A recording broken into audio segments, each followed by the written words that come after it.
Broadcasting from Cincinnati, you're listening to the Ringside Reporter podcast. All the news from the world of boxing right here. Well, I'm talking to you the way I want to talk to you. Now, here's your host, Eric Lorda.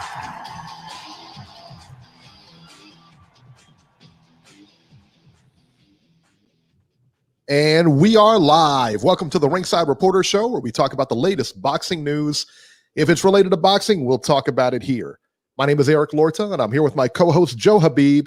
And we have a great show for you tonight. And if you want to call and ask questions, you can call in right now, 323-870-3857. And we're going to be here till about 8 o'clock tonight. And tonight, Vito Mielnicki Jr. will be with us in a few minutes. Beeb, he's coming back to talk about his fight and what's next for him.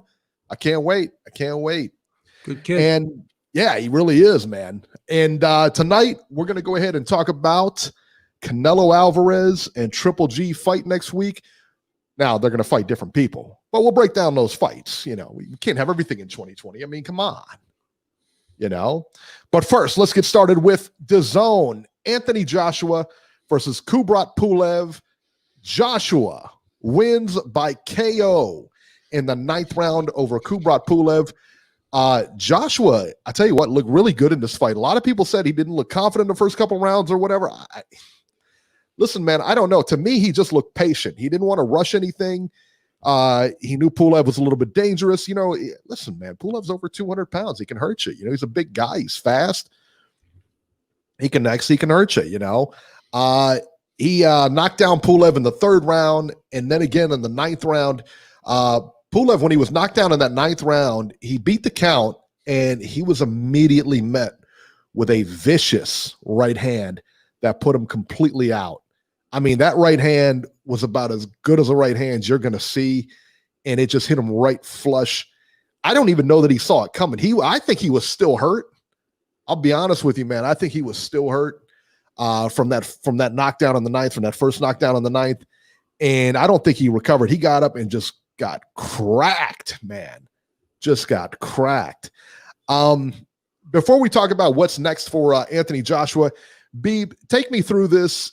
You know, Anthony Joshua was able to hit him with that uppercut, and that's a patented Anthony Joshua punch. He loves that uppercut, and he lands that on a lot of guys, man. And Pulev was, Pulev was, to me, it looked like he was way over his head. Break down the fight for me here. What did you see?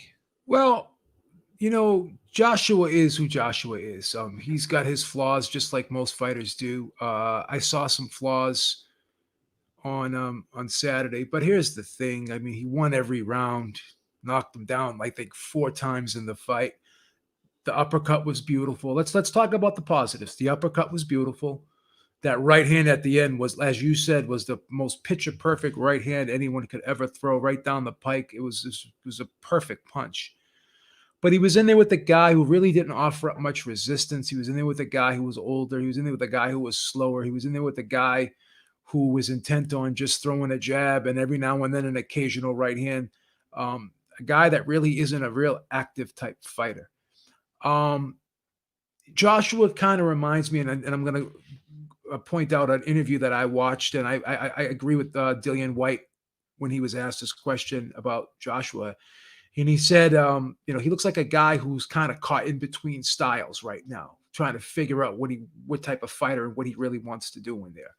And it's kind of hard to be overly critical in this fight because, again, he won every second of every round, closed the show in the 9th. But what I did see here was I agree with Dillian White. What Joshua reminds me of now is Vladimir Klitschko and how Vladimir Klitschko made that transition. After he got knocked out by Ross Purity, Lamont Brewster, he started having a concern, not about really his chin, but his durability, his stamina. And he started really slowing the pace of the fight down, kind of jabbing and grabbing, really waiting and making sure he could land that perfect shot, curtailed the aggressiveness a little bit.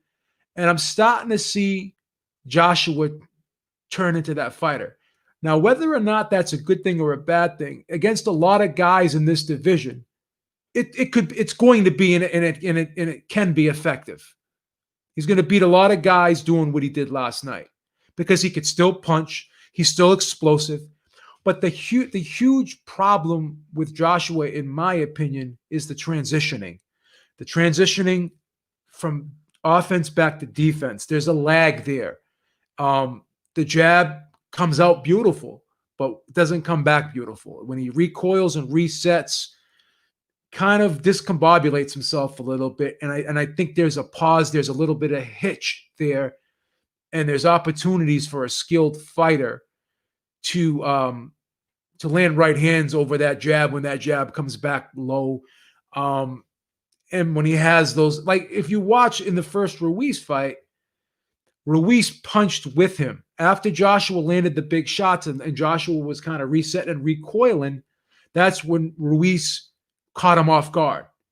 So when Joshua transitions back to defense, it takes him a little time to get settled and get established back into that position. And that's, I heard the word vulnerable used a lot yesterday in describing Joshua.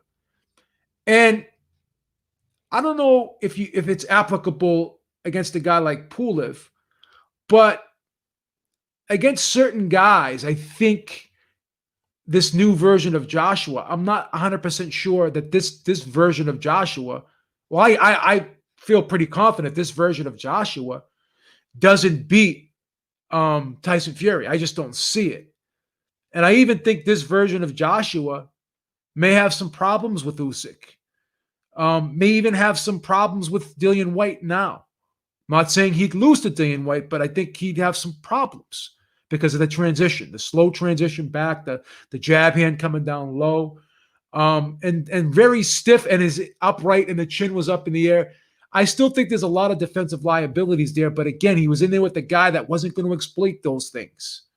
So I don't want to be too hard on him because there is a lot of positives. The guy can punch. He's a fluid combination puncher in the mid-range. Yeah. Beautiful uppercut. But again, the slow transition back from offense to defense. Jab hand comes down low. And now he's kind of parring with that jab. He's not consistently stepping in with it and throwing it in an authoritative fashion. It's almost like it's kind of like a get-off-me punch now, whereas before he used to step in with it. On occasion, he still does step in with it, but it's not like it was before. Now, has Joshua realized and said to himself that I have to pace myself because when I do empty out the clip, and again, in the third round, he did throw a lot of punches, so it's all, it's understandable. Maybe he may have been a little bit tired going into that fourth round. But you would have thought that he would have tried to finish him in that fourth round because Pulev looked like he was hurt. He went down twice hard in that third round. And Joshua came out in that fourth round like a man trying to get a second win. These are heavyweights. They're big guys. But when I saw Tyson Fury against Deontay Wilder, he didn't take his foot off the gas pedal the whole fight. The whole fight, he had his foot on that gas pedal. He's a bigger guy than Joshua. I think he's he's a better conditioned athlete than Joshua. I'm not going to sit here and lie to you. I see a little bit of indecisiveness and a little bit of apprehension at points, and I see a little bit of tentativeness on occasion with Joshua.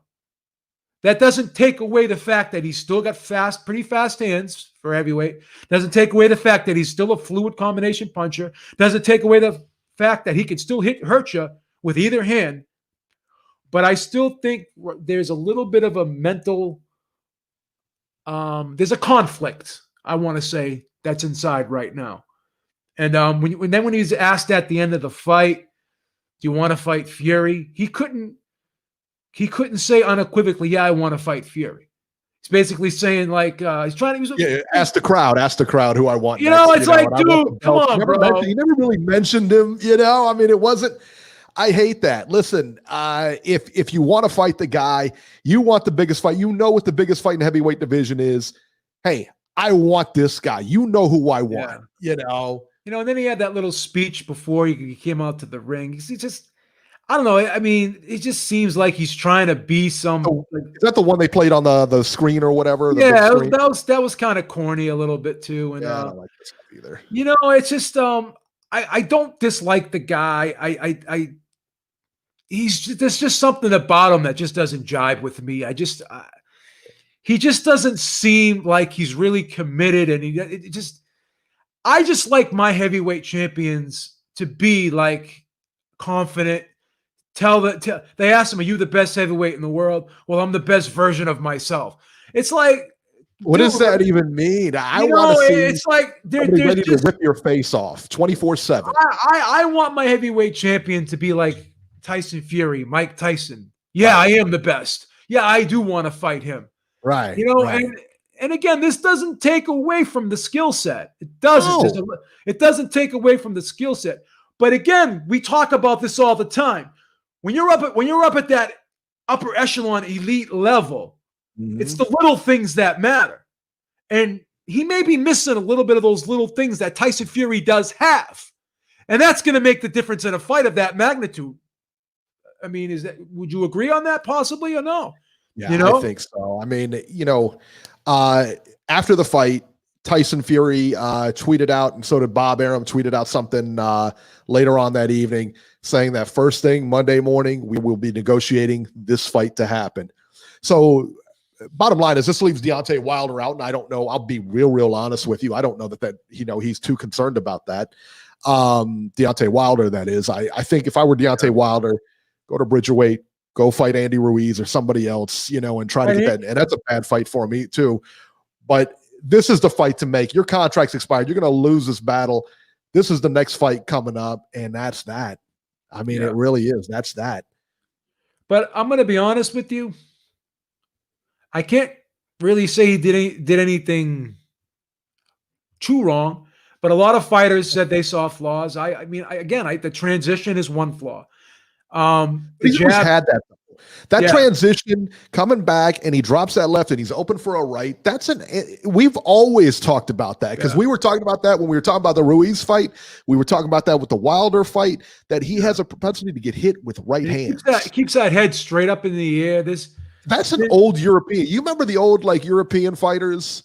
Back in the day, they used to all fight the same way, stock straight up and chin up in the air, hands tight. I mean, they had really good technique, but that was the one thing that they didn't really hit. Their chin was always up, and I didn't notice that yesterday with him. And if you watch Lennox Lewis, he started out like that, but he evolved. He became more. Yes. He became better. His hand positioning changed. He kind of tucked his chin. He moved a lot and kind of swayed back and forth with his head. Joshua, I'm just being honest, he reminds me a lot of Klitschko. And again, Klitschko had a lot of great qualities too, but the flaws were glaring. You know what I mean? Klitschko was somewhat robotic. I think Joshua has a little bit of roboticness to him. He's not as smooth and slick and as Fury is. He's just not that, doesn't have that natural reflexes and stuff like Fury does. No. So, I mean, I would have a hard time. Yeah, I would have a hard time picking AJ over Fury. I really would. I would. I just don't see anything he could do. And then people are like, oh, what if he knocks him out? Fury, you got to fucking nail that guy to the fucking canvas to stop him. He's going to get up. He's getting up. Deontay Wilder hit him with everything he had in both fights. Well, in the first fight anyway, and he didn't go anywhere. He was still there. So, it's tough to imagine. It's tough to imagine, anybody. That right hand from Wilder is considered the hardest punch in boxing. It was for the longest time. Fury ate that like M&Ms. Yeah. He ate it like M&Ms. And even in the second fight, Wilder landed it a couple times. And what happened? Nothing. When you got a Fury on his A game, running on all cylinders perfect, okay? You got a dangerous guy. It's a tough guy to beat, man. It really was a tough guy to beat. Is it at this point, you see the same type of flaws in AJ, but you see him, he's actually kind of evolving. He's making a lot of progress in the sense that he's evolving and stuff, and you're seeing different wrinkles in his game. But, as far as he goes, do you see him making enough adjustments to beat Fury? I don't see him beating Fury. How dare you. And I will give him credit for one thing. I think he realizes his flaws, and he's trying to do everything he can to mask them and minimize them. Sure. But again, are these the right tactics? So what I'm saying is, do you want a guy who's gonna try and slow the pace of the fight, the pace of the fight down? You want to see a guy do what he did in the 4th round and not try to finish the guy. Because if you remember, Klitschko did the same thing against him.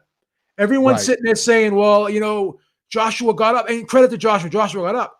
But Klitschko never went in for the kill. And why is that?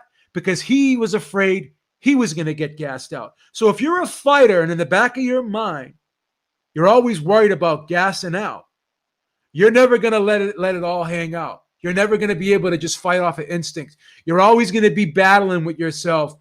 It's almost like, should I stay or should I go when it comes to throwing punches?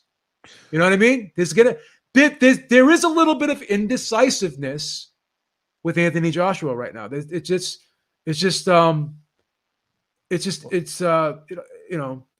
Fury was dropped by Cunningham, but Joshua was dropped 4 times by friggin' Andy Ruiz, and he was stopped and knocked out. Let's not play this game of Fury. If you're an objective person right now, it's almost impossible for you to think that AJ could beat Fury. How dare you? It's impossible. How dare you? Listen, I don't want to talk about AJ anymore. I don't even want to talk about Fury anymore because I got the champ right now. Vito Mielnicki Jr. Brother, how are you, man? Welcome back. I think you're muted. Kid.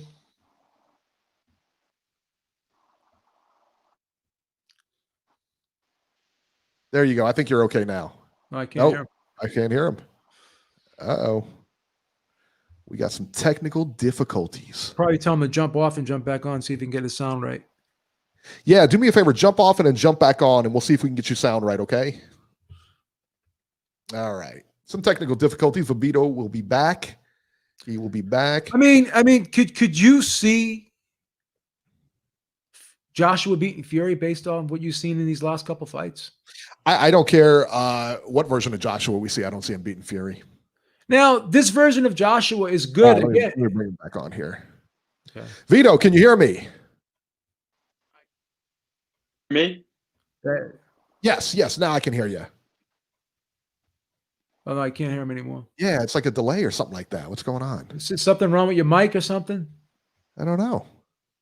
So this should be. Okay, I can hear you. Like you come in and you go out. Like when you touched your headphones, like you came in and then you just went right back out. Coming in and out. I can't hear him. Yeah, I still can't hear you. Oh, wait a minute. All right, Vito, can you hear me? I can hear you guys now, but now yours is going in and out. What in the world? That's odd, man. That's odd. I'll tell you what. I'm going to have you call in. Can you call in? You can still leave your camera on, but I'm going to have you call in. I'm going to text somebody real quick. B, why don't you break down that second fight, that Lawrence Okoli fight, while I straighten this out? Okay. Yeah, I mean, that was basically a one-sided beatdown from Okoli. It was basically a showcase fight. There's really not much to talk about with that fight. But the big thing is with Okoli, the question is he ready for a title shot based off of what we've seen so far? Coley can punch. Jazuweski, is that a guy that is a good measuring stick to determine whether or not he's ready for a title shot? I think Okoli is patient. Now, this is a kid who's showing poise. He's showing patience. He's actually setting up the power. And he pretty much feels and appears to be confident in his abilities. I like the fact that he goes to the body, finishes up combinations to the body. I think he's a well-rounded fighter, and I'd like to see him step up a little bit, and I think maybe he's ready for a title shot. All right, Vito, can you hear us? Not sure if he's still on or not. I hate technical difficulties, man. All right, he's out. What what's next for Lawrence Okoli? Because hang on one second. This is Eric. Vito, is this you?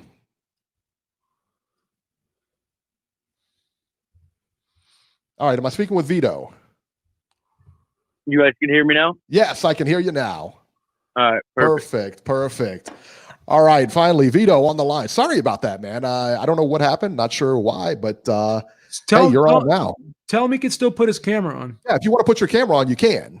You could just if you want to come on, you just mute yourself so we can hear you on the phone or whatever. Okay. Yeah.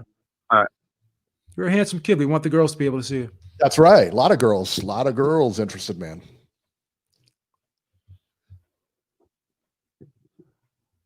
Just loading in. Yeah, man. Take your time. Blast it right in.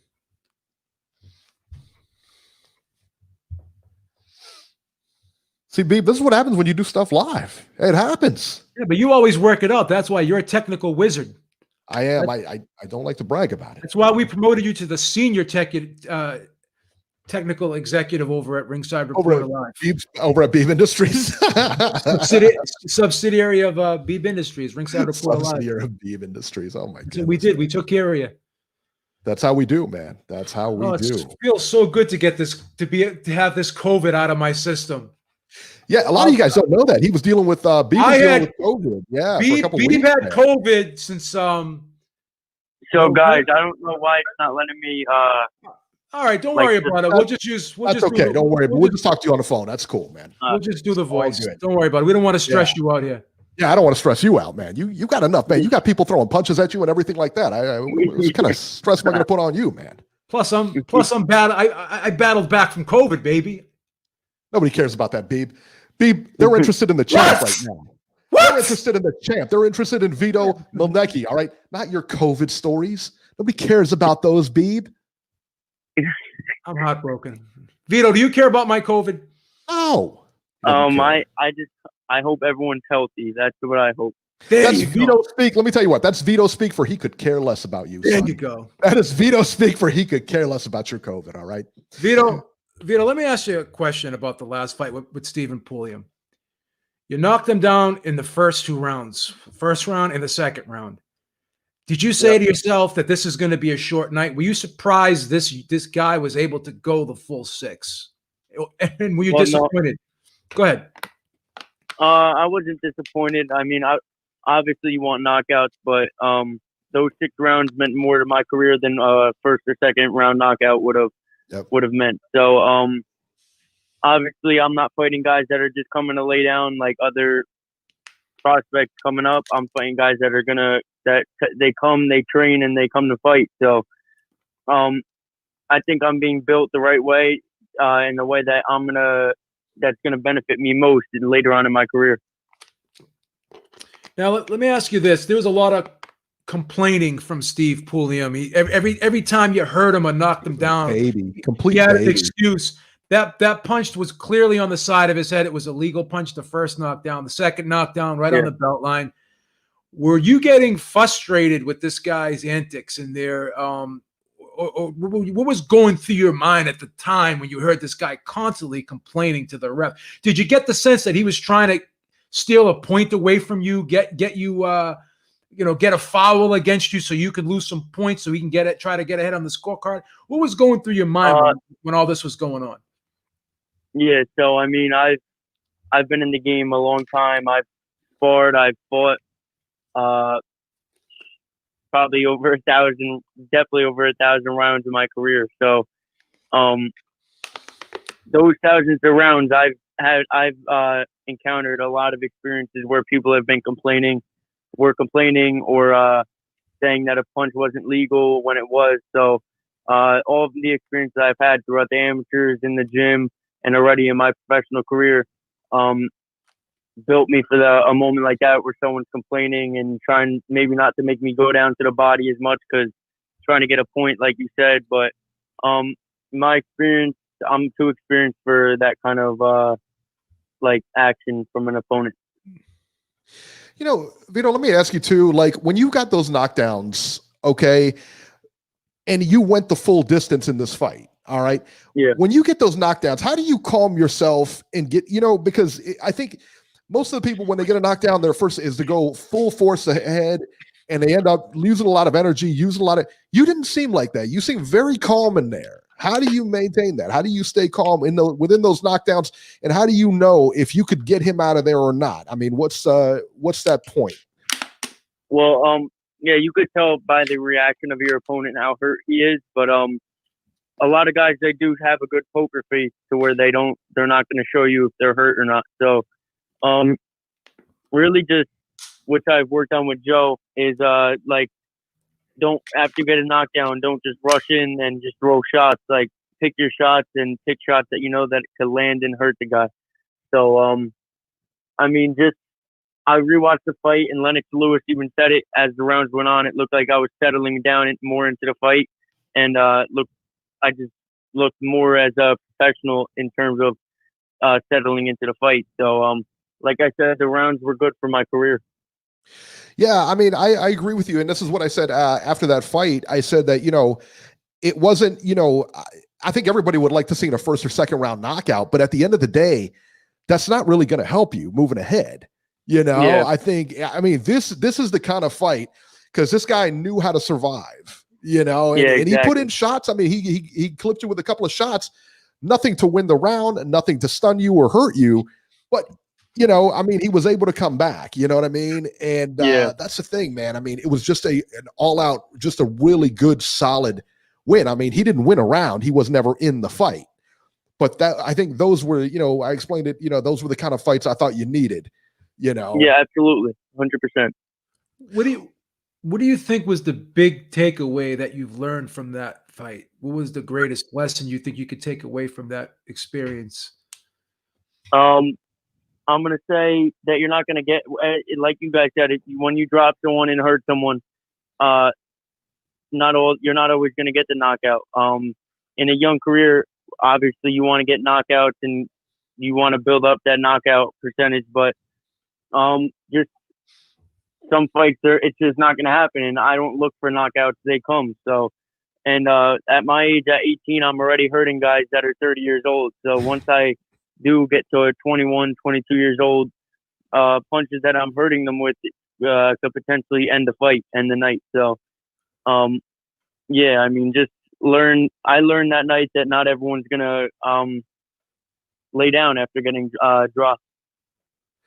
I think you hit the nail on the head there. I think it's so funny when, I'm looking at your picture right now on BoxRec, and, I've seen you fight.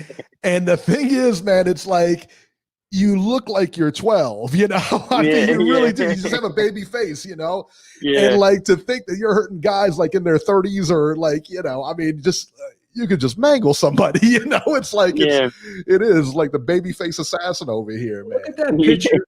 Look at that picture he has on BoxRec. That's like, he's like, has such an innocent look on his face. Like, no, not me. He looks like he could be in like junior high school or high school, man. I mean, he just got out of high school. So yeah, man. He looks like he's typecast for that show, Head of the Class. Could you imagine putting the gloves on with this guy and him just mauling you? I mean, there's you know what the worst part is? There would be nothing you could do about it. Absolutely nothing. You get in the ring with him, you'd be like, I'm not a little kid now, am I? I'm not a pretty boy now, am I? Bam, take that. Little P. Diddy action. How does it work out? Let me ask you this. So like after the fight, so like after the Pulev fight, you won a unanimous decision. What do they say to you in the back? Or what is like, do managers tell you, because the knockout is always like, they always want people to get knockouts and everything like that. They tell you, hey, you need to be more exciting, or do you hear this said to other people, or how does this work? How does this whole thing work? Because you hear announcers talk about it all the time, but I'm just curious to see what they say to you backstage. I mean, when this is all said and done. Yeah, I mean, the people that were there all said that I looked great and that was a great fight for my career. Yeah. Even if someone did say that to me, saying, "Oh, you need to be more exciting," which I don't need to be because I apply constant pressure. So, I mean, if someone did say it to me, it's not going to change my style. I'm always going to still fight the style that's gotten me plenty of national titles in the amateurs, international wins in the amateurs. and 7-0 in the pros now. So I'm not going to change just because someone in the media or whoever tells me you have to do this differently. So obviously the media is the biggest critics. You can't really, you're not always going to please the media. So I'm never going to listen to the outside talk. Yeah, I think that's a good way to look at it. I mean, you fight your fight, and that's the way you fight, and that's as long as you keep winning, I don't think anybody can really say anything. I'll be honest, man. And you do. It's more of an exciting style, even though, like I said, I mean, you didn't get the knockout in the last fight, but you're not going to get a knockout every time. But you apply constant pressure. You're an action fighter. Yeah. What was Joe's impression of the fight and his impression of your performance at the end of the fight? What did he tell you in the locker room at the end of this fight? Obviously, he said that there's things we need to work on still, and obviously he was happy with some things. But overall, it's gonna take some.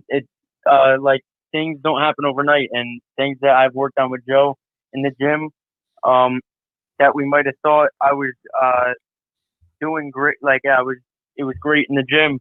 Everything's different in a fight, so just keep going back to the gym, keep working on my craft, keep working on what Joe is teaching me, and just keep getting better.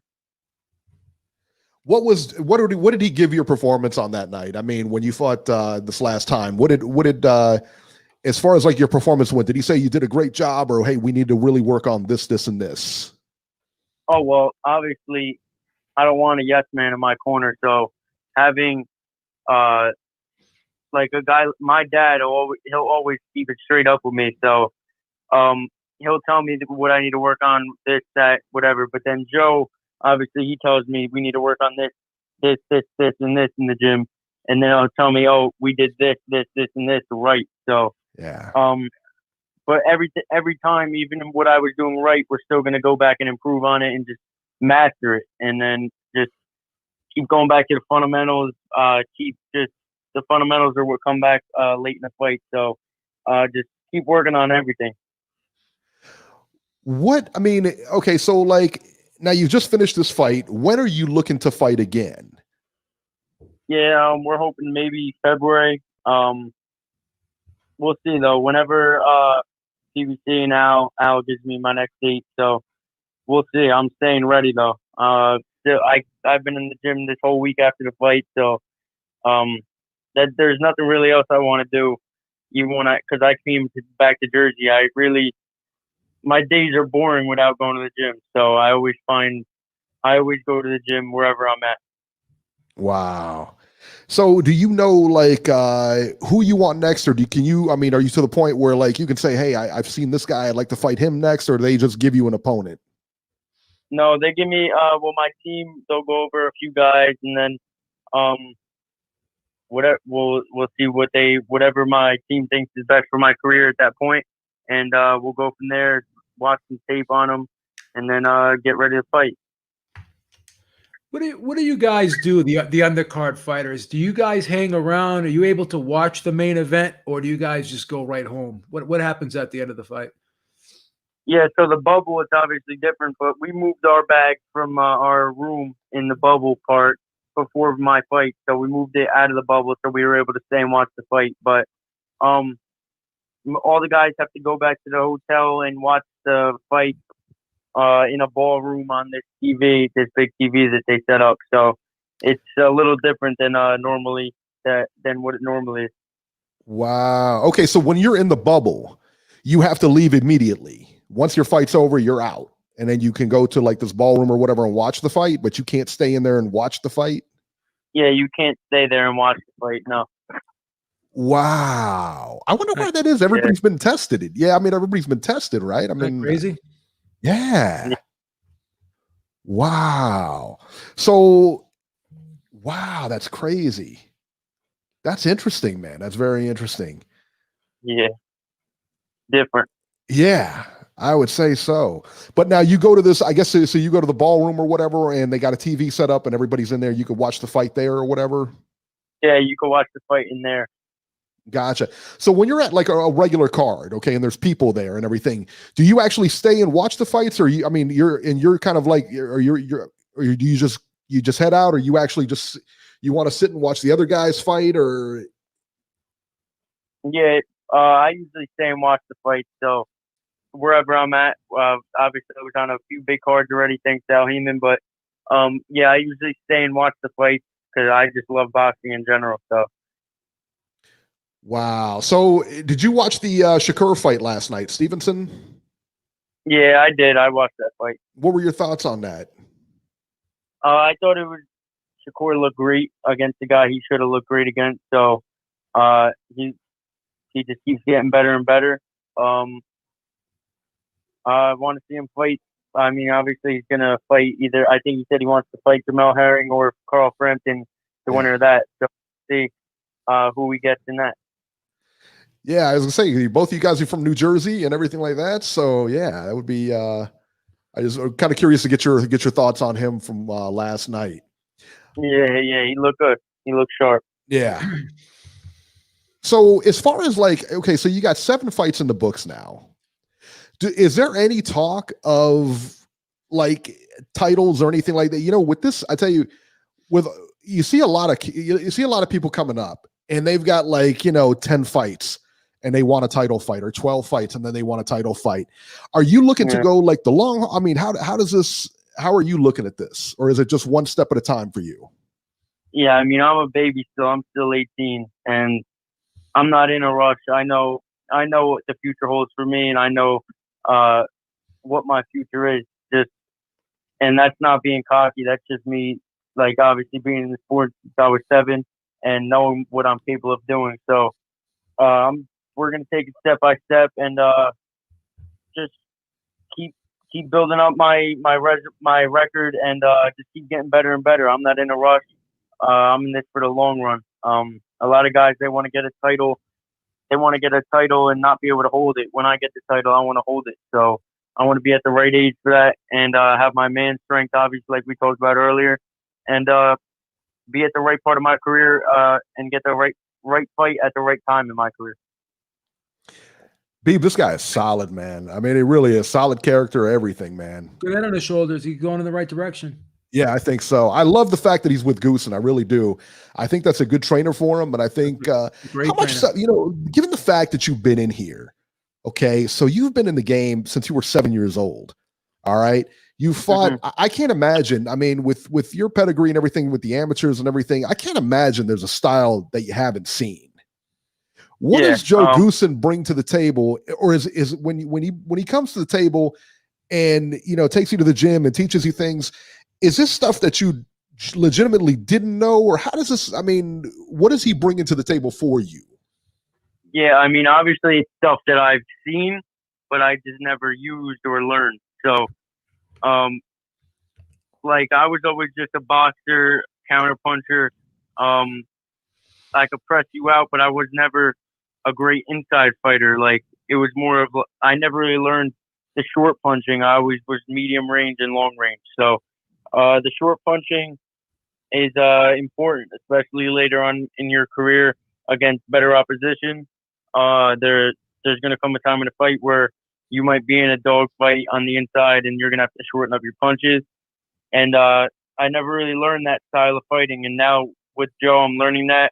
And that's why if you saw I was going to the body a little bit more in my fight, sitting down on my punches a little bit, and I was on the inside a little bit more. So I was getting comfortable with that. And also blending in my boxing with that, it's going to eventually it's going to be great. Man, I tell you what, so far it has been. I tell you what, I like I said, man, I do like the combination of you and Goosen and everything like that. I think it works well, man. I really do. All right. Vito, you got to come back on when you get your next fight, man. When you get your next fight lined up, we want to have you back on, man, for sure, man. 100%. Love having you on, man. He's got a great head on his shoulders, man. Perfect. Thank you. All right, my man. We're going to let you go. Have a good one. And thank you so much for coming on, man. We appreciate it. Have a happy holiday. Have a happy holiday if we don't see you. Happy holidays, too. Absolutely. Happy holidays, guys. All right, man. Thank you so much. Thanks a lot, man. All right. And see, we made it work. We made it work without the the technical difficulties, everything like that, we have the best technical person in the business. I don't want to brag. I don't On want this. to brag. I Yeah, don't I care. do have a master's degree in this stuff. I'm just saying. I'm not trying to. You throw make that it out work, there. man. Yeah, You make it work. I'm just saying. I do have a master's degree in this. I'm just. There could be a hailstorm going on right now, and you would figure it out. That's just the way you are. IT. It's my thing. That's what you do. That's what I do. you do. That's what you're all about. It. Can't complain. IT all the way. He is. I tell you what. For 18. What were you doing what were we doing when we were 18? Can you even imagine having that kind of like acumen for anything you were doing? I was in my IROC getting pulled over every other day because I was going like 110 on the Lynn Marsh Road. I was a friggin' meathead when I was 18. I had a Ford Pony. I remember those little cars, those Ford Ponies. You had an IROC. Look at you. It's freaking drag racing on Lynn Marsh Road. That's funny, man. I was nowhere near. I was just a buffoon. I'm still a buffoon. I still don't have a good head on my shoulders, and this guy, man, he's just like, he's got it. He knows what I liked about him. We were talking about the knockouts, and he says, hey, this is what, I fight like I fight. I'm a good fight. He's an action fighter, and he kind of like knows his value in a sense, because he said, hey, I'm an action fighter. I press forward. I press the action, And so, like I said, man, he's kind of figured out, man. He really does. He's got a good head on his shoulders. It sounds like he has a really good team around him. Yep. This kid, he's definitely going places, man, for sure. For sure. I can't wait to see his next fight. He's going to turn around in February. He's trying to turn around in February. That's the schedule he wants to be on, that busy, boom, boom, boom type of schedule. Yeah. For sure, man. They should take their time with him. The kid's only 18 years old. There's no rush. I agree. And listen, man, I think of guys like you say, Lomachenko, you think of Teofimo and stuff like that, who, it's like, man, they're just, I feel like sometimes they're rushing them and stuff, but those are kind of exceptions. And then you see other people and they try to rush them and it doesn't work out all the time, and I just, and it sounds like they're bringing this guy along really well. From the looks of it, they are. So, and he's solid, man. He's just so solid. So for sure, man, I can't wait to see him again. He's always a great guest too. Always. So, all right, let's break it down here. Let's get to our next set of fights here. We went over the Lawrence Okoli. Hey, did you think in that Okoli fight, that fight should have been stopped when that guy went, crazy back to his, you saw him when he got hit and he short-circuited? Thought the refs that fight was terrible, son. I thought the refs in the whole weekend did a horrible job stopping fights. They waited way too long. All the refs. I know we'll talk about it after, but the Colbert fight, that fight was stopped too late too. And I think these referees really need to go back to the drawing board, and like Steve Smogler was saying that they have like seminars and stuff, and they try to teach them how to be more efficient at what they do and all this and that. Well, these referees, they need to learn how to friggin' assess when to stop a fight. They really do. Yeah, they do. You got people's lives on the line here, their health on the line, so yeah, I think the fight should have been stopped should have been stopped earlier without question. And all it takes is one punch too many. Just that one punch can damage a fighter for life. And he'll never be the same. That's all it takes. It really is. When you got a guy in there that can't defend himself, it's you got to pull the plug. Right. Yeah, that's the thing. And let's talk about that fight here. Let's actually, before we go to the ESPN card, let's talk about the Showtime card. Chris Colbert versus Jamie Arboleta. Colbert wins a TKO in the 11th round. Chris Colbert's a guy that likes to move. He's a switch hitter. He can switch it up. very versatile guy. But last night he decided that he was going to stay in the pocket a little bit and try to sit down on his shots and get Abellaro out of there. And he hurt him on several occasions in the fight, dropped him a few times. But the thing was this: when you have a speed advantage like Colbert had, you have the luxury of being able to stay in the pocket, and you could sit there and slip and slide and dip and duck and get off first, because Abellaro was throwing the shots a little bit wide, a little wider, a little thicker, and Colbert was shooting them right down the middle. And a lot of great things that Colbert was doing was he would always finish the combinations with body shots. So he was varying up the attack. And I think it was I think it was in the 11th round. Abellaro got knocked down, and he went face first on the canvas. Whenever you see a guy go face first on the canvas like that, Yeah, that's not good. So the ref started counting him, and he got up, and he's like stumbling like this, and then the ref lets the fight. Like, I was disgusted that fight was not stopped there. Like right when that guy. Why did they start counting? That's the thing. I don't understand why you're counting at that point. This guy is out, man. When a guy goes down face first like that, that's a telltale sign that he's done. You gotta let it. You gotta just stop it. You gotta stop the fight. You gotta stop the fight. I mean, that's the thing. It's just, that's not good, man. But Colbert looked awesome. Like he was just beautiful. And this is a guy that generally sticks and moves and boxes from the outside. But again, he showed some versatility last night. And Abellaro is a guy. I think he only had one loss going into the fight. Durable guy, never stopped. He was a solid guy. And Colbert just took him apart, man. Took him apart. So I thought that was a great performance from Colbert. I love the way he closed the show. I love the way he made a concerted effort to try to have a standout performance last night. So. Yeah, what do you think happens to him next? What goes on next? Well, he beat Cesare Corrales, who's a former champion. He beat Albert Machado, so he's got some solid wins under his belt. I wouldn't mind seeing him in there with a title shot. I mean, he's got the world not the super, but the world WBA title, which is the secondary WBA title. I don't understand all that. I really don't. He fights at 130 pounds. I'm telling you, him against Tank Davis would be interesting. Be very interesting. You think he beats Tank Davis?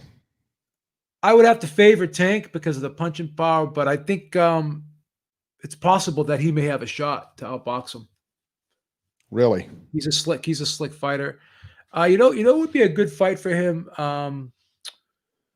Who's the guy there? The guy that had the title, the 130-pound title there for the longest. What's the guy's name? Oh shit, I'm drawing a blank here. The guy that's been champion for a long time at 130. I'm trying to remember. But I don't know. There's a lot of guys at 130. I don't know if Shakur Stevenson, that would be an interesting matchup. I think he's good enough where he can hold his own with any of the top guys. You know what I mean? I don't think anyone would like blow him out of there. Let's talk about the Shakur Stevenson fight. On ESPN, Shakur Stevenson versus Toka Khan-Clary. Shakur Stevenson beat Toka Khan-Clary in a unanimous decision by the scores of 100-90 on all cards. This was exactly what we expected. I mean, there really were no surprises here. We said it was going to be one-sided. It was. I didn't really expect Shakur to knock him out. He didn't. It was okay, but it was one-sided. And look, man, we need to step him up. And I think Vito Mielnicki said it perfect. He says he looked great against a guy he should have looked great against. Yeah. This was 100% that setup fight, that squash match that you see on old WWE wrestling, you know. That's the thing, man. This was it. Stevenson said he wants the winner of Jamel Herring versus Carl Frampton. I think he beats either one of those two guys easy. I really do. I mean, anything to add on this? I mean, he looked good. He looked good. Michael Burchelt was the guy I was talking about before. Miguel Burchelt, yeah. Miguel Burchelt. Miguel Burchelt. I don't know why I drew a blank there.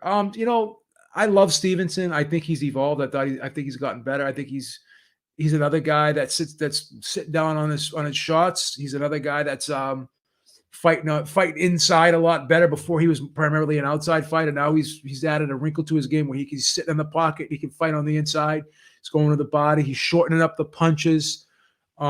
He's positioning his body properly. He's moving his head on the inside. Yeah. He's really improved. But the frustrating thing is that Stevenson needs that step up fight. He needs that fight to that standout fight. He needs a quality upper echelon opponent. You know, I don't even know if Carl Frampton will be that guy. I don't even know if Jamel Herring will be that guy. I'd like to see him against Jamel Herring. Yeah, I'd like to see him beat a guy like Burchelt. I would too. Well, that's what he said. He said he wants to beat one of those guys, get the belt, and then go directly to Burchelt. That's what he says he wants. How do you think he would match up against Tank Davis? Ooh, I tell you, that's a good one. I don't know. That's a problem, man. That's a big problem. And how long can Tank stay at 130? That's another question we have to ask ourselves. Probably another couple of weeks. Right? I mean, really, how long can he stay there? Tank eats breakfast, and he's a middleweight, He's a junior welterweight after he eats breakfast. So like Adrian Broner, man, is like you can't. It's going to be tough for him at some point. I think Tank would do better up one division anyway. But I will say this. I think that like I said, a lot of people love Jamel Herring, and a lot of people are really high on this guy. I've never been that high on Jamel Herring. Yeah, I've always thought he was real like a. Obviously, he's a world-class fighter. Don't get me wrong, but as far as like upper echelon goes, I don't know how. I don't know how well. I don't think he would do well against Shakur at all. The same thing with Frampton. Frampton's had his day, and his day was a while ago. That's not a step for me. That's not even really that. I mean, it's a step up fight. I would like, it's a step he needs to take. Yeah. But yeah, man, I like the Miguel Burchelt fight. I really do. And I think that's a fight that could possibly get made. So, let's talk about before we go to the phones here. The fight of the week, man. I tell you what, Felix Verdejo versus Masayoshi Nakatani. Now, if we don't know Nakatani is the guy that fought Teofimo Lopez before Lopez fought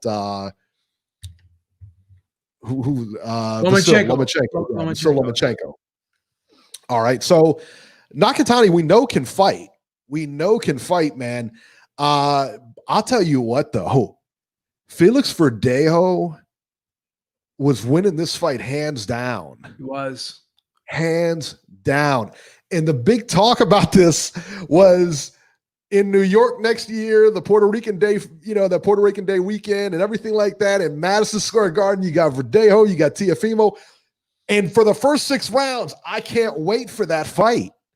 I'm like, this is going to be good. I like it. Because Felix Verdejo was the guy who was, they were pumping him up and he was going to be the next Puerto Rican star, the next Trinidad, and just didn't pan out that way. But now he gets a shot.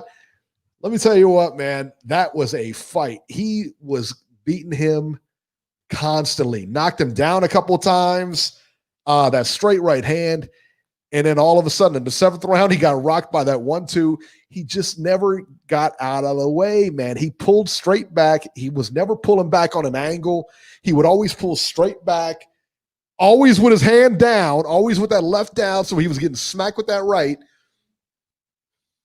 I don't get it, man. I mean, why? I don't know. And you know what? I don't know if his corner had anything to say about it. I don't know if his corner was telling him, hey, this, and this.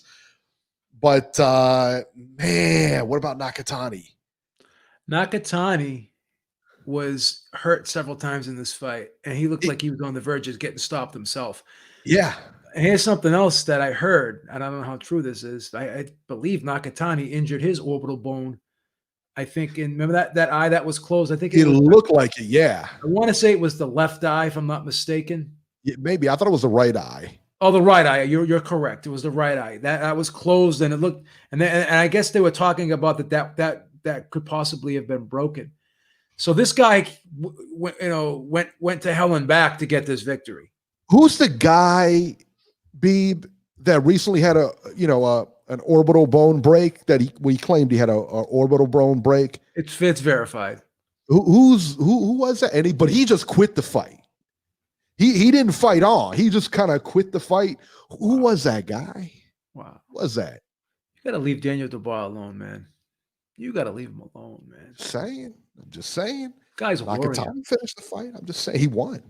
Nakatani came back. He came back from the depths of hell to win that fight. He sure did. He really did, right? Man. Right. Because he was getting schooled in that fight. I mean, that fight wasn't even close. Came back from the depths of hell. He hit him. That one that sprawled Verdejo out on those ropes, that looked like I don't want to call it a jab, but it looked like a straight left to me. It wasn't a jab like your quintessential jab. He just came in and he just punched. I mean, it was just like a left, Plus Dubois got counted out. Stop it. The ref counted him. The ref counted Stop to it. 10. Stop it. I told you we don't mention his name on his podcast anymore. We don't mention his name on our show. He got counted out, bro. We don't mention his name on the show anymore, son. He's dead to us. It's over with. Oh my God. That's nuts. Tony Yayo, yes, he did. Anywho. Counted out. No. This is a shame.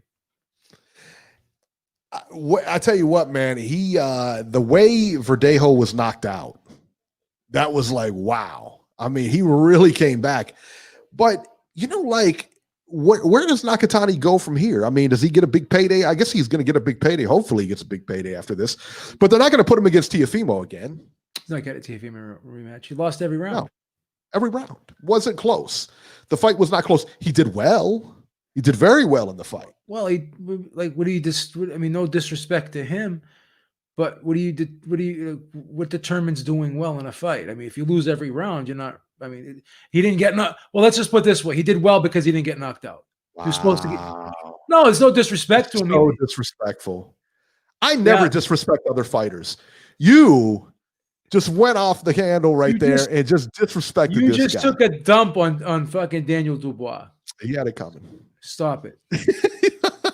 He didn't have it coming. He got counted out. He had it coming. He didn't quit. He got counted out. I took a pie for him. How many pies have I taken in my career? You've taken a lot because you lose to me a lot. All right. That's what happened. I lose to Georgie. All right. Let's talk about Edgar Berlanga versus Ulysses Sierra.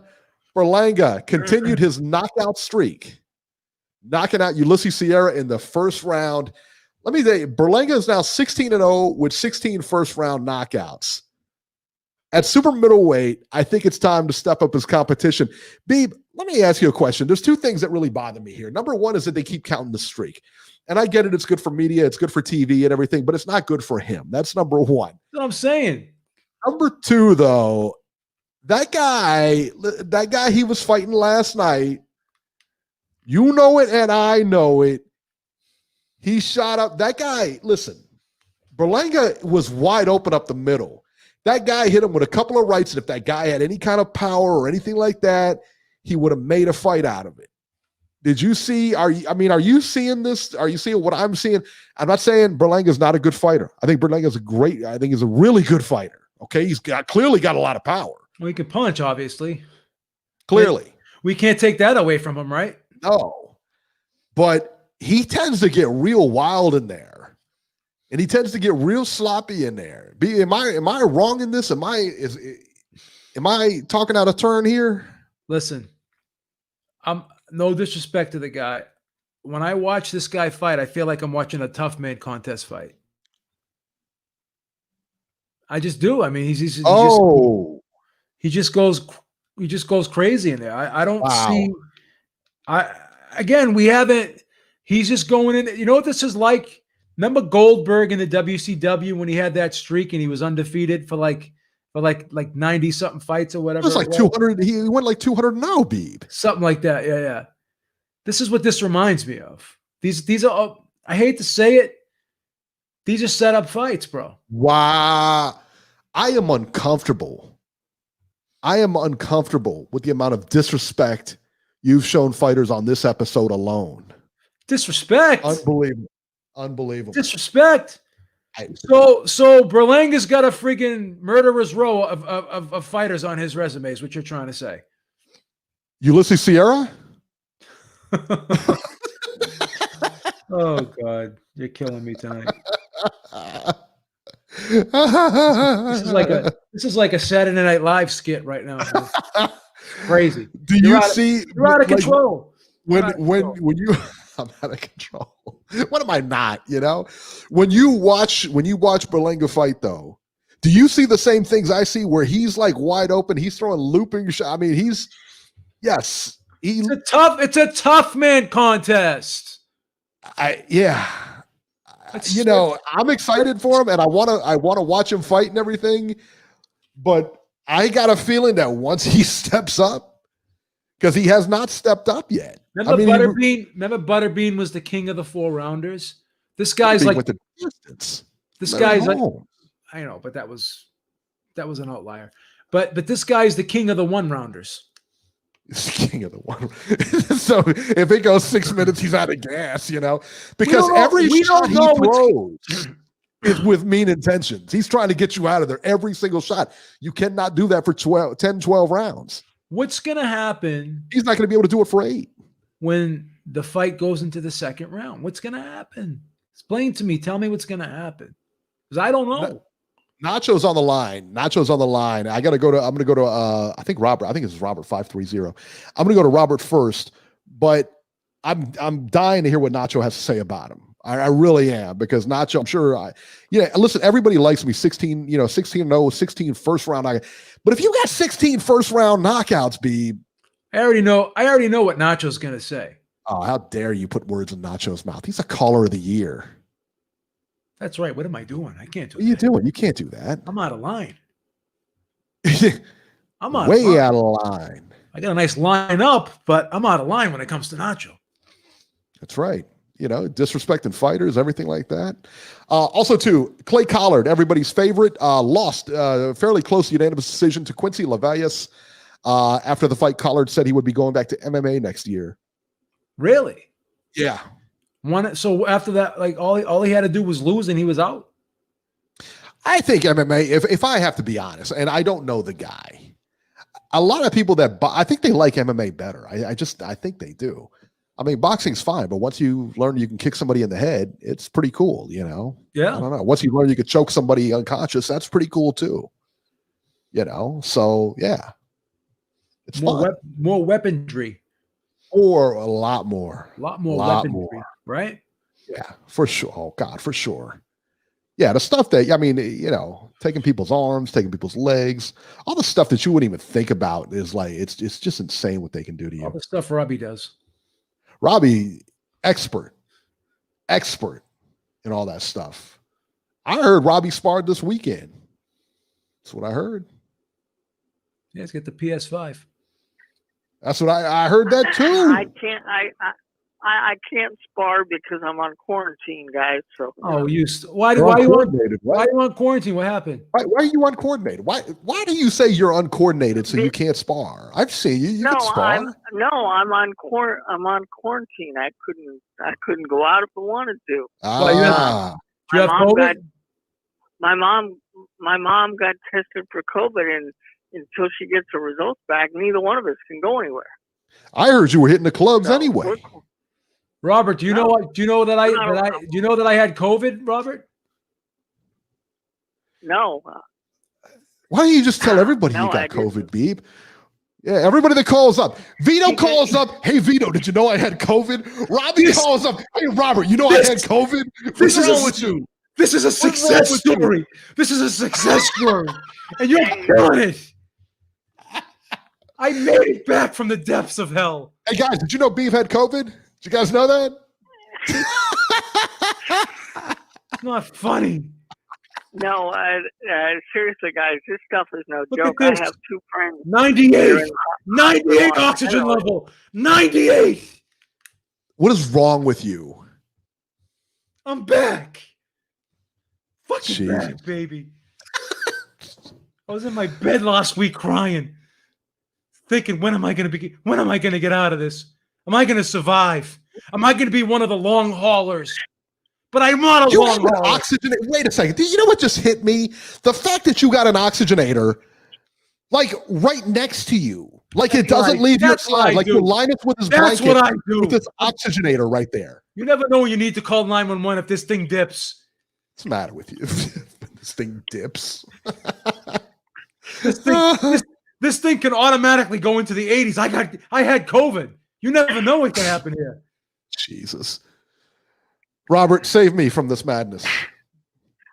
Well, all I can tell you about COVID, guys, is no joke. I have 2 friends that are in the hospital on ventilators, so take it seriously and wear your mask. Okay? My brother was in the hospital for a week, and he came back. So he's back. Shout out to my brother. He made it. He fought it. Absolutely, man. Shout out to him. But moving on to boxing. I agree with you, Eric, on several counts. Number one, until Berlanga steps up, he's just a sideshow right now. That's all he is. Well, I didn't call him a sideshow, Robert. I didn't call him a sideshow. That's a little bit too strong. Said he was like a tough man contest. No, the fights are like tough man contests. No. To me, it's like a sideshow because all right. You know, I think ESPN is fixing this so he can continue. Whoa! That's it's not good. It's strong not accusations. Good for his development. Those are some strong accusation, Robert. Those are some crazy strong accusations. I don't know if you're allowed to say things like that. From what I hear, Robert has inside sources. I'm going to make more here. Shakur Stevenson needs to step up. I mean, he's getting too many marshmallows. Okay, I mean, he wins the title at 126, automatically gives it up to hop up to 130, and basically dominates the fight like we knew he would last night. Come on, if you think he's the real deal, let's see it. Do you think? Let me ask you, Robert. Let me jump in here real quick. So, as far as Shakur Stevenson goes, would you? You said he has to step up, and we all agree on that. Do you think him fighting Jamel Herring or Carl Frampton is that step up? No, because like you, I'm not impressed with Jamel Herring. I think he disposes of Herring easily. Yeah, I think so too. Wow. I don't think Herring is much of a competition. Herring is going to get by Frampton, but what is that going to prove? That'll be another easy fight for Stevenson. If you really want to test him, Miguel Perchelt is the guy. That's what I said. I think that's the fight. Yeah, that's the fight to make. And listen, I'll tell you what, man. I think Stevenson is the goods right now in that division. I really do. I think he's the goods. So I think he might. I think he probably beats Perchelt, but we got to wait for that fight to happen.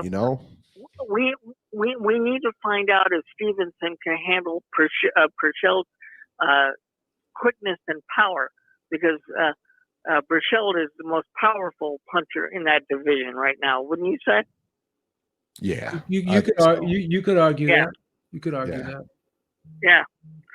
So that's why I say, sure, they're gonna automatically give him the winner of Herring and Frampton, and he's going to win that fight. But if you're really not going to find out what kind of fighter Stevenson is until he's in there with Miguel Perchelt. As far as Chris Colbert over on Showtime, he looked good last night, but he's 15-0. but let's see them step up his competition a little bit because he made his his TV debut, so to speak. And, let's see what they can do with him.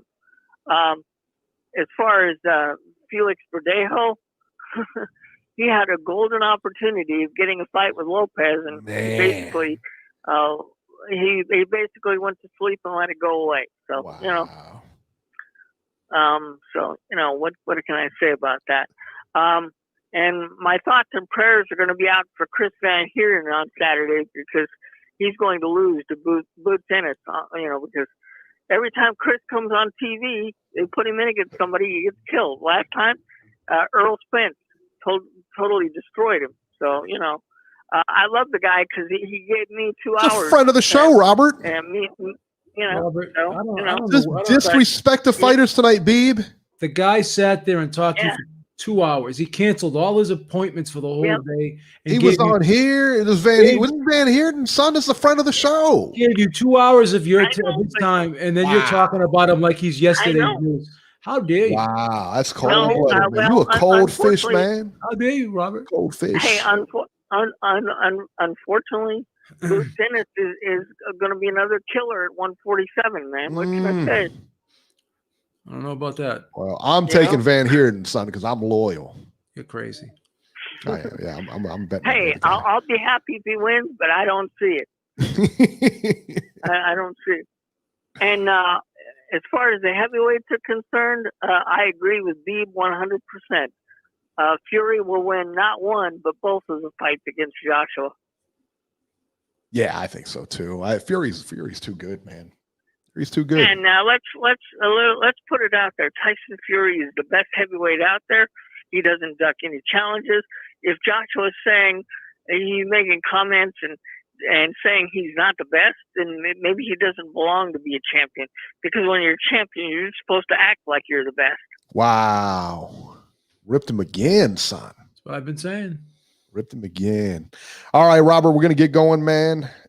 Thank you so much for calling in. And I'll stay and listen. I'll stay and listen because I won't be able to hear you otherwise. All right, man. Well, be safe, man. I hope your test comes back fine, man. I hope you. I hope you're okay, Robert. Man, it's all good. You have any symptoms, Robert? You have any symptoms? All right.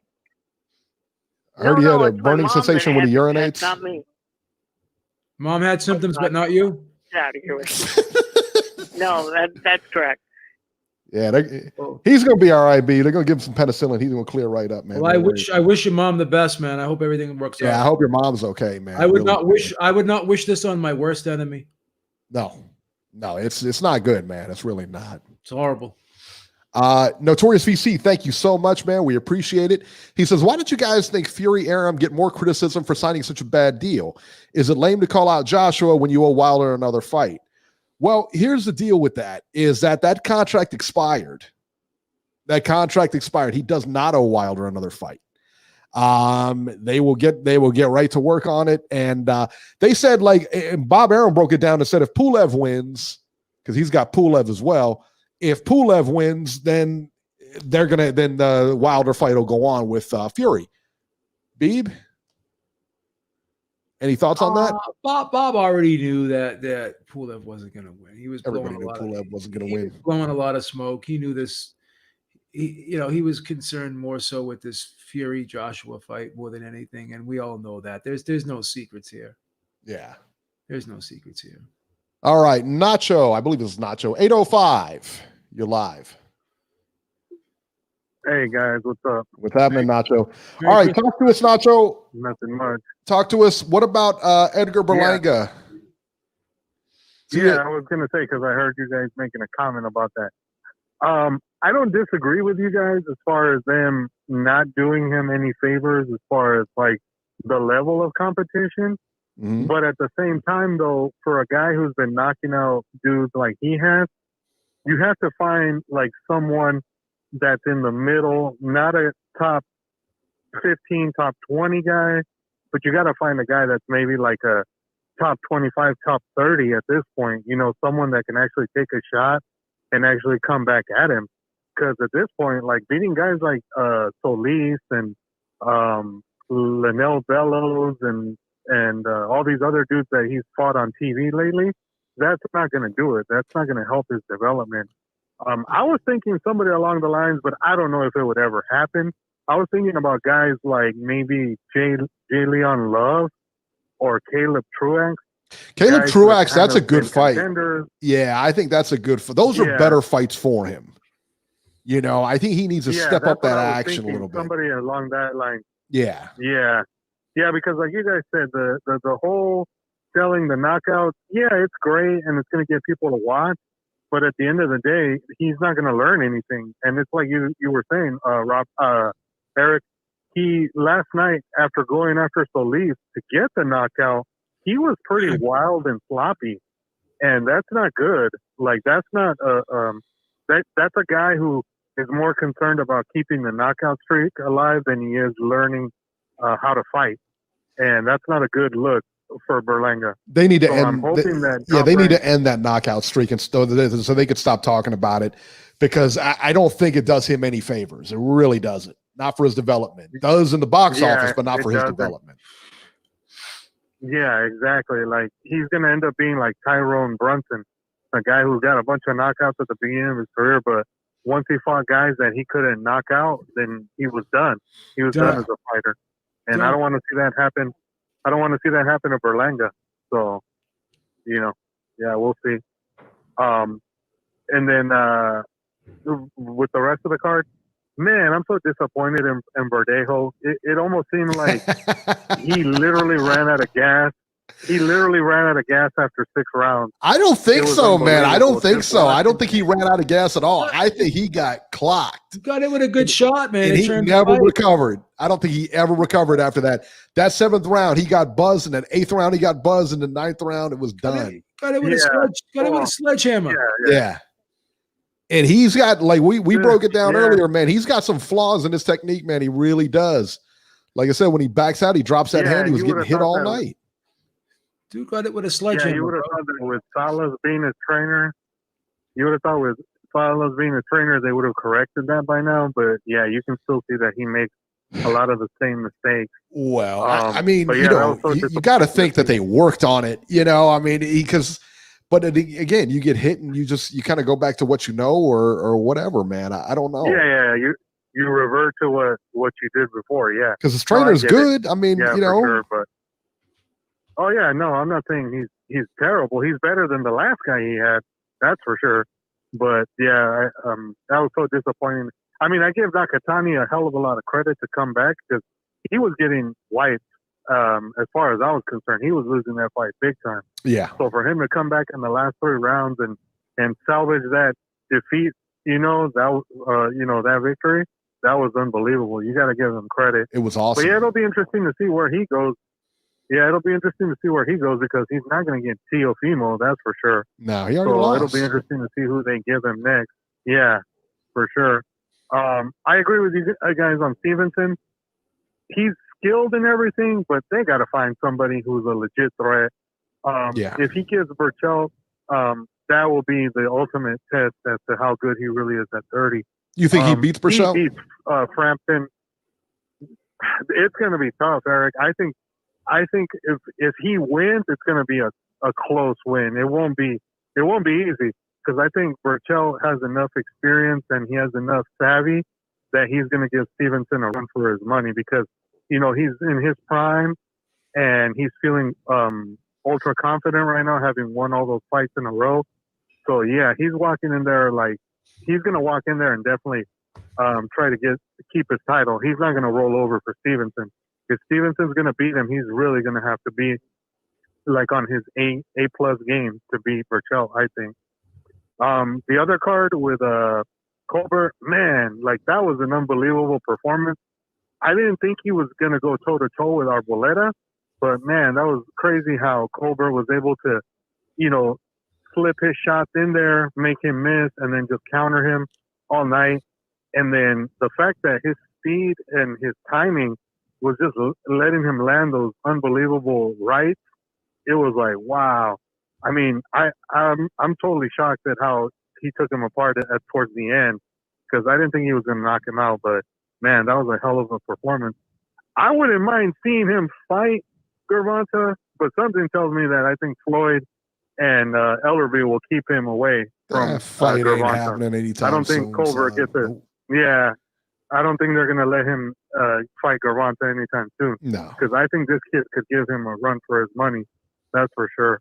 And then the other fight, Hitchens. I'm sorry, I'm not a believer. I think that kid still needs a lot of development. Who? And beating an old Argenis Mendez, Hitchens. Hitchens, Richardson Hitchens. Yeah, that fight was tough to watch. Beating an old Mendez and barely beating him, that wasn't a good look for him. I think he needs to go back to the drawing board. I think he was he fought well, but it was tough to watch. Yeah. And then, man, what an indictment it is for Ellis to be losing to Kovarov. And the only reason he wins is because Kovarov tore his Achilles and had to pull out. Lynn Mass for you. It's Lynn Mass right there, representing Lynn Mass. Lynn, Massachusetts, baby.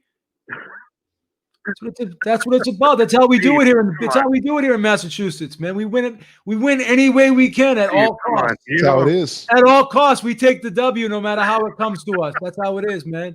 Hey, speaking of titles and everything like that, did you guys hear that Columbus won the MLS title? We don't care. Major League Soccer, baby. Columbus, Title Town, son. Title Town, son. That's on the back. That's on the back page of the Ohio Herald. That's all right, but it's on there, baby. No one read that. No one read about that. No one read about it. I read about it. I read about it, son. You had to dig for it. I had somebody read it for me, but I mean, it's it is what it is. All right, Nacho, we're gonna get running, man. Thank you so much for the call. All right, guys. Lynn Mass, baby. Lynn Mass. Can't stop Lynn Mass. Trying to tell you people. From this day, you'll be my new food. Georgie. What's up, Georgina? Wow, that's disrespectful. Hey, yeah, what's happening, people? What's up, Daddy? So, What up? What up? To the Super Bowl, baby. No, the Pats aren't. Are they even in it? To the Super Bowl. No. Pats are done, bro. 6-6. They're horrible. They didn't make it. No, man. You don't even know. They don't even watch football at I bet Rikers. you we make it farther than Ohio did. Tell you that much, Eric. I don't know. Cleveland's in it, son. Cleveland's in it, son. How about that? Is it? How about that? Patriots are not good this year. Cleveland, son. Damn. The Patriots are not good. Man, I'm catching an L quick. You really are, because Ohio State's going to win the college football playoffs. Not looking good. We're rolling, baby. They are not good this year. The New England Patriots. I'm sorry to tell you that, Georgie. Before I forget, how many fights? What the fuck that nigga's name? Berlaga? What the fuck his name? Puerto Rican dude from New York. Berlanga? Yeah. What? He's 7 fights. That was his 7-6 fight. How many fights that nigga has? What's he got? 16 fights? Yeah, 16-0 with 16 knockouts. Yeah. Nah. 16. Oh, 16 years? Yeah. I thought it was only like 6. You got 16 knockouts? Pay attention. Yeah, come on. How many fights this nigga got, please? 16, bro.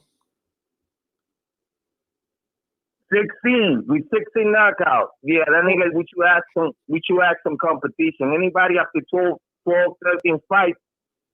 Because like first 10 fights, you really can't tell motherfucker anything, because he's learning pretty much as a pro. But man, you got 16 fights, you got to start seeing some light bodies out there. You got to start seeing somebody. What about Shakur? What's Shakur record? I don't know. What's Shakur record? Not sure. I don't know. He's like 21-1 or something like that.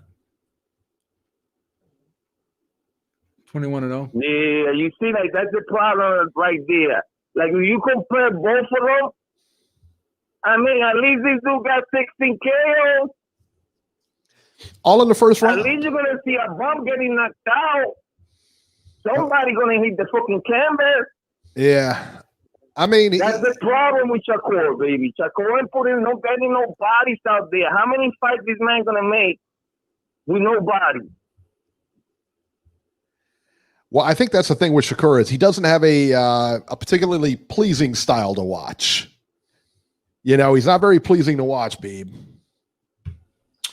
No. And he's going the same fucking way. if you look here and you look at Shakur, this is guy that you think, no, man, this is like going the distance sort of thing. Because we don't got the fight to judge them. And sometimes, like myself, I put them down because I don't like that shit. I like my motherfucking champions gone. I'm from that Trinidad era. Shakur Stevenson is 15-0. I like my champions gone. 20 years old champ. That's why I respect you. Shakur Stevenson. I got that motherfucker in the highest fucking platform. Shakur Stevenson is 15-0 with 8 KOs. Do you think, Georgie? Do you think Georgie is in the running for Caller of the Year? Not this year. Not this year. What? Really? Not this year. But this is it. Wow. But this is the problem. This mafia is going to give you this lack of competition for years to come. And what you motherfuckers going to do about it? I'm giving it to Nacho again. What are we going to do about it? I'm not going to do a goddamn thing. How's that? How's that? I'm going to sit on my I'm going to sit on my friggin' hands. You know why? You want to know why? I'm going to sit on my friggin' hands. You know why? Because I just beat COVID, man. Hey, Georgie, did you know Beeb had COVID? I just beat COVID. Oh, knock on wood. Knock on wood. I just beat COVID. So, B, what was the symptom? What do you feel, buddy? Talk to me. I had dry he had mouth. A shanker on his privates. I had dry mouth. I had a lot of itching and burning sensations. All right, slow down. I had a lot of sinus congestion. I had a lot of sinus congestion. I had some chest congestion and chest tightness. I had a little bit of a fever once in a while, but not really. I was a little tired. My appetite went to shit. I couldn't freaking eat. Like I was force feeding myself. I got COVID on November 24th, and I weighed about 199 pounds. I got down to like 187. I lost like 12 pounds. Yeah, I'm starting to get my weight back a little bit. Was he doing the show with Kobe? Yeah, he was doing the show with COVID. Yeah, he was doing the show. Yeah, he did the show last. I was doing the show with COVID. Yeah. Yeah, he was. That's right. Trooper, son. The first week. Thank you for that. Give him right. show while you're being sick. Why don't you give him some dap for that? That's fucking wonderful, brother. Wow. Right. The first week was the worst. Let's talk about AJ. Let's talk about AJ. Let's talk about the Verdejo. I want to talk about AJ, but let me get a quick stop on Verdejo. Verdejo is a gatekeeper, baby. Everybody knows that thing is mass suspect. As soon as you touch him, he's gonna go down. How dare you? You can have all the skills in the world, all the punching power. You want to be Superman, guess what? If you got a fucking fucked up chin, it's not going to work. And he cannot take a shot. That's the bottom line. Fucked up chin, huh? What a shame. He got a fucked up chin, baby. He ain't making it. You don't think Georgie for Caller of the Year, B? He may surprise somebody, but wow. He's been way off his game. That nigga wasn't even all that. Wow. The only reason I'm going to give the Japanese guy his prop because he gives Teofimo mad problems. Just because he's tired, because I think he's mad tall for the full lightweight. Lost every round, come on. I think he's kind of big for that weight division. So he's going to give problems to people just based on that, and he got a good chance. Please. But from there, that win over Verdejo going to pull him on this pedestal? Nah, I don't think so. Please, Robbie. I don't think his competition. Don't get a chance that this man will give you a run for the money, but I don't see him like he starts racing without Verdejo performing, even that he got up out of the campus. I guess they will love him in Japan and shit, but I don't know. I don't think this man is really going to make it up there. As a matter of fact, that may hurt him. Because now people see that he could be a threat. So how much they willing to put it out there with somebody? Sometimes these wins really affect people, especially if you're not from the United States. If you're not from these motherfuckers, you from Cuba, Japan, and you win and you a threat, baby, chances are they're going to put you down in the basement. Probably going to see this man in undercut for the next 4 or 5 years. They're not going to give him a chance. Anyway, moving on to AJ. Why are we moving up? I still don't know what you're talking about. You think he was you stop? Yo, you think AJ was you stop? What's this? What are you saying? What? If he was you stop, then he was you stop or what?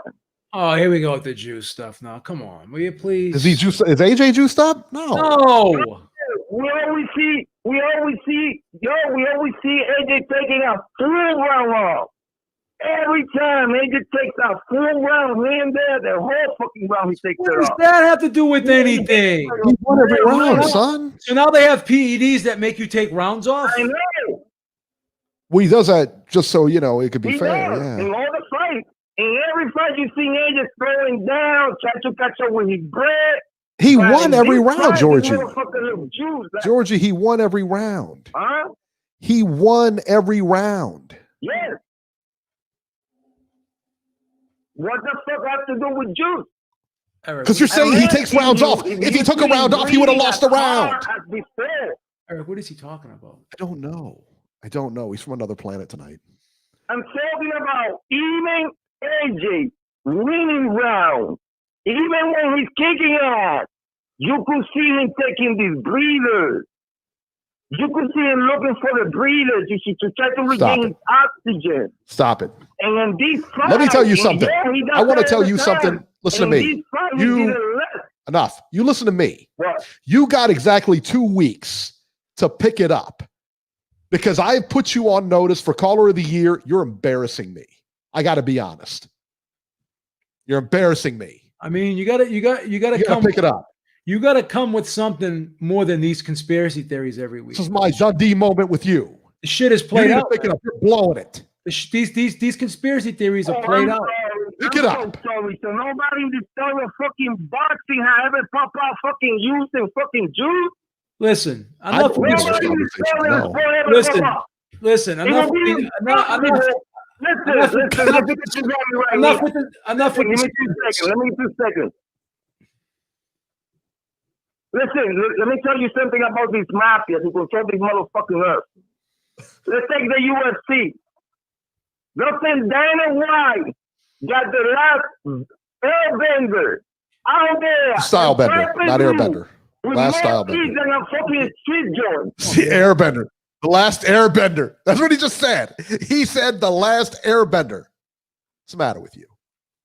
He's out of control. Don't we got that nigga there with more keys than a street club. Juice the fuck up. Think of his fucking knee. But somehow in boxing he cannot be the age juicy. What is wrong with you guys? That's the problem. All right, Georgie, we're going to get running here, man. You want to sell this kid? You've gotten the hook. All right, peace out. I'm outie. All right. Hasta la vista, baby. You've used your time in a ridiculous way. All right. I have just got a text from Ringside Robert. I want to read this to you. All right. He says, quote, I shouldn't make fun of COVID. Man, it's really serious. All right. Robert, your words have been heard and heeded.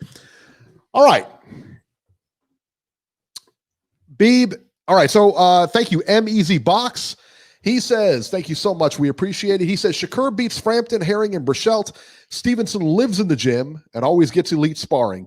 Burchelt gets fat in between fights. Got something. And Shakur, listen, man, you may not like Shakur's style, but it's effective. And he doesn't get hit. He really doesn't. He doesn't get hit, man. He's solid. He's solid defensively. He really is. He really is, right? We can't take that away from him. No. He's very good. He's just a solid all-around fighter. What was Georgie talking about? What was that last call about? I have no fucking idea, bro. I don't either. All right, let's talk about the fights coming up next week. December 18th, the big one. Let's see here. Is that the big one? Yeah, I'd say so. The big one on December 18th in Hollywood, Florida on DAZN. Triple G, Gennady Golovkin versus Kamil Cesarmeta. Beeb, you heard of this guy? Never have, no. We do this every week, Beeb. Beeb, you and I do this literally every week. We send articles back on each other. We do research on fighters We've been doing this most of our lives. I have never heard of this guy. Never. Apparently, he's the number one contender. 12 rounds for Golovkin's IBF middleweight title. Yay. Ali Akhmedov versus Carlos Gongora. 12 rounds for the vacant IBO super middleweight world title. John Ryder versus Mike Guy, 10 rounds super middleweight. Somebody was mentioning John Ryder in the chat as a possible opponent for Berlanga, but he's booked up.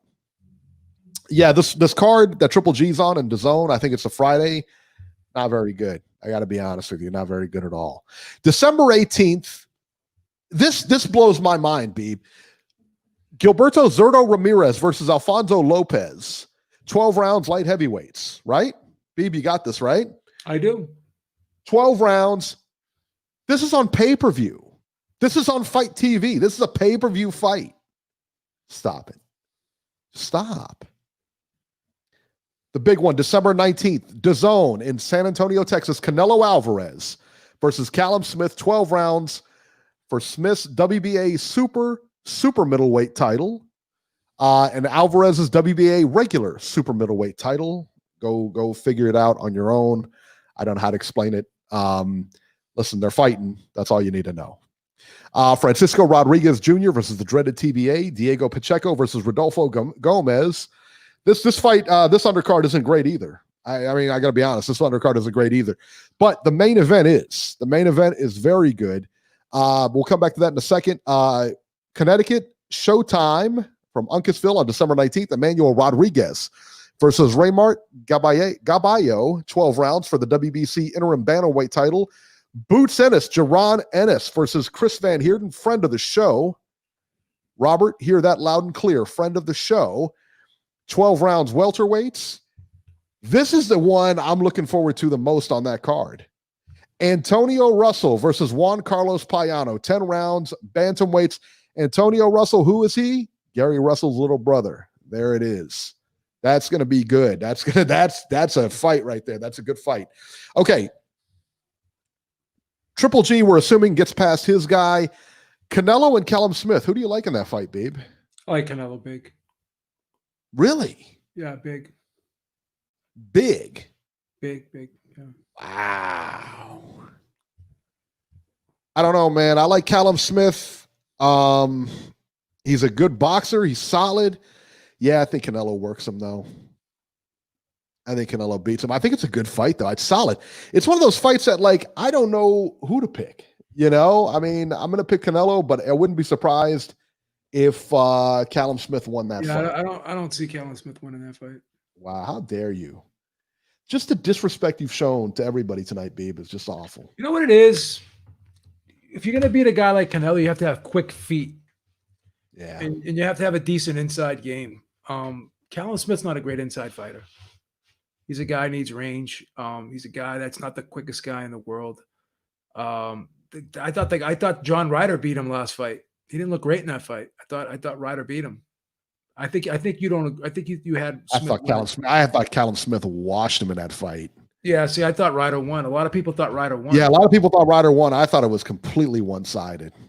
I didn't see that fight as close at all. Wow. But I think wasn't it a split decision? I don't know. I don't remember. I can't remember. I can't remember either. I know a lot of people. I think I had it. I think I had it 8-4 Ryder. I have to go back and watch it. I can't remember exactly. I think I had it like 9-3 for Smith. Wow. I didn't see it. I mean, I had trouble giving that other guy rounds. Really? Yeah. And Rap says it's the first time I think I've heard Beeb say Canelo big. He said, I mean, he picked Khan. Khan was winning the fight too. He was not winning that fight, son. He was winning the fight. No, he wasn't. He got served.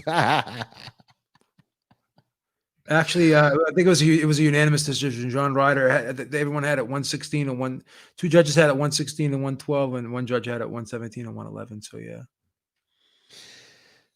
Man, Smith can box, man. This is a good fight. This is a solid. I don't know, man. I don't know about fight of the year or whatever for fight of 2020.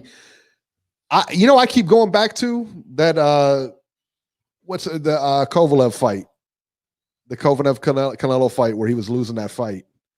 And as big as Canelo, because I think you're going to see that same size difference there. or something similar, and how he was able to keep him out at range most of that fight, I think you might see the same thing. I don't know. I am picking Canelo, truth be told, but I'm thinking it's going to be. I think it's going to be tougher than we all think. So, but I'm looking forward to it. As far as the news this week, man, there was hardly any news this week. No, there was hardly anything, man. The one thing that did come out of the news this week was the pay-per-view numbers for Spence and Garcia, and it generated about 250,000 buys. Beeb, good, no good? I don't think it's that great. A lot of people are saying that that's not even the accurate number, but who knows? I mean, I'll have to go with it because I don't know. You know, I'm just going by hearsay that it's not so.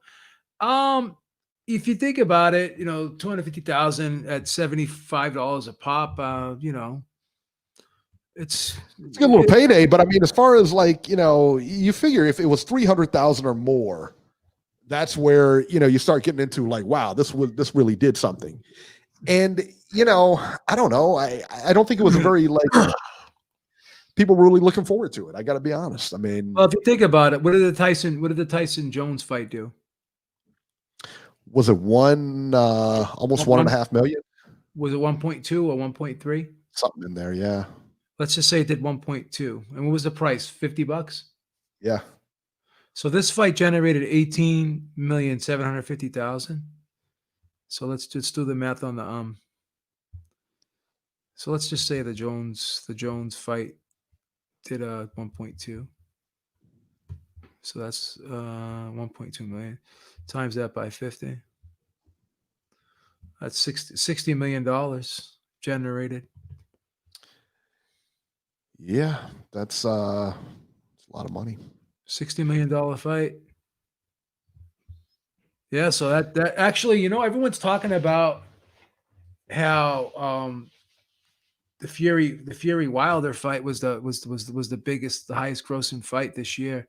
So what did that do? 800,000. And what was that that quote? How much did that pay-per-view cost? Was that $80? I think it was $80. Yeah. So that fight did 800,000 buys, and it did 64 million. And it looks like the Tyson Jones fight generated about 60 million. So that the Tyson Jones fight was right there in revenue. It was right there in revenue. $60 million fight's nothing to sneeze at. No. And I wouldn't really consider Errol Spence a pay-per-view star at this point. I don't know. No more than I would consider Crawford a pay-per-view star. I don't think the welterweight division has a pay-per-view star right now. I don't think the sport of boxing has a pay-per-view star anymore. Canelo. Canelo's on DAZN now. Well, he's not on the DAZN now, but he's been on DAZN for a while. So let's see. Canelo's the only guy right now, the money man. Let's see if Canelo can come back and be that guy again like he was before. How much do you think Floyd gets in this fight as far as because it's going to be on pay-per-view with Logan Paul? It's tough to say, right? Maybe 500,000. You think so? If that, yeah. Yeah, I don't know. The only reason why he's doing it is because he saw Jones and Tyson do it, so now he wants to get the limelight back. Yeah. It's fucking retarded. It's becomes it's just ridiculous after a while. But it is what it is. I mean, I don't have to buy it. That's one fight. I'm not going to buy that one. I heard Robert's buying it. That's what I heard. He called me up. He was like, Eric, I'm definitely buying that fight. I was like, all right. Oh, he's gonna pay for it with the stimulus package. That's right. Stimulus package. All right, guys. Listen, that'll do it for this edition of Ringside Reporter. As always, you can catch Joe Habib on Twitter at JHabib1 and find our YouTube channel at ringsidereporterlive.com. You can find me on Twitter at Ringside73, and we will see everybody next week.